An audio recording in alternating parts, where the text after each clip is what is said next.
जय महाराष्ट्र. काल पंतप्रधान नरेंद्र मोदी यांनी अयोध्येच्या राम मंदिरावर भगवा झेंडा फडकवला. RSS चे प्रमुख मोहन भागवत यांनी असं म्हटलं की आता राम राज्य आलं. पण आजचीच बातमी आहे की राज्यातल्या 600 सरकारी शाळा आता बंद होण्याच्या मार्गावर आहेत. हेच रामराज्य आहे का? याचा विचार करायला पाहिजे प्रत्येक नागरिकांनी.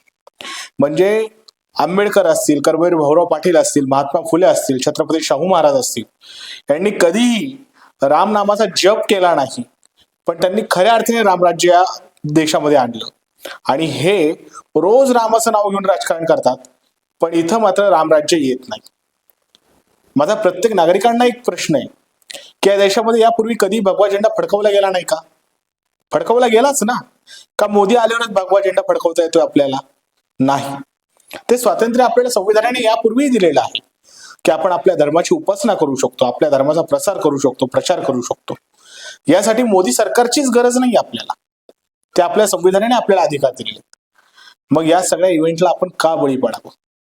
आज राज्यभरामध्ये झेडपीच्या निवडणुका होत आहेत, नगर परिषदेच्या निवडणुका होत आहेत, पुढे महानगरपालिकेच्या निवडणुका येऊ घातल्यात. या निवडणुकांमध्ये या भ्रष्ट सरकारच्या भ्रष्ट प्रतिनिधींना म्हणजेच भाजपच्या आणि महायुतीच्या तमाम उमेदवारांना प्रश्न विचारा की आमच्या 600 शाळा तुम्ही का बंद करताय? नाशिकमध्ये तपोवनातील झाडे कापण्याचं काय कारण आहे? हे रामराज्य नाही. रामराज्य असं नाही. त्यामुळं रामाच्या नावाखाली हे जे राजकारण करतायत आणि आपल्या धर्माचा गैरवापर करून जे स्वतःची राजकीय पोळी बाजून घ्यायचा प्रयत्न करतायत, ह्या नतद्रष्ट लोकांना त्यांची योग्य जागा दाखवून देण्याची वेळ आता आलेली आहे. जय महाराष्ट्र.